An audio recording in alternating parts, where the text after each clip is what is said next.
Hi, welcome. In this video, I just want to take a moment to encourage you to check out my new series coming up by way of my Rumble channel first. And it's going to be talking about what is the way. And again, this goes into Brandon Foucher's way, Cesar Milan's way.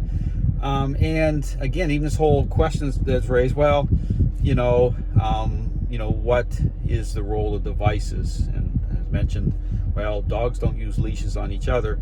But again, we're going to talk about the social dynamic. And so when I talk about the difference between the social dynamic within the dog pack and the social dynamic by way of what that connection represents by way of the human, what does that do in terms of a method?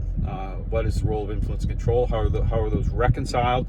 And so we're going to talk about that, and we're going to bring in a little bit of Dr. David Meck while we're at it, and maybe some Joel Beckman as it relates to using dogs, just like Cesar, to try to elicit change between the dog and human dynamic. So again, a very interesting series coming up. I'm going to be going through a lot of it to help people dial into the reality of what our role represents.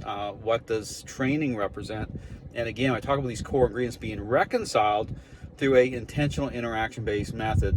Why is that exactly? And again, we keep talking about this whole thing about, a counterfeit picture that's experienced for my dogs and owners. What's going on? So again, I'm already talking about a lot of that. Again, check out my Rumble channel. That's where you're going to find the majority of my content. Eventually it makes its way over to my YouTube channel. But again, check out my Rumble channel for this very interesting series coming up very soon. Thanks for watching.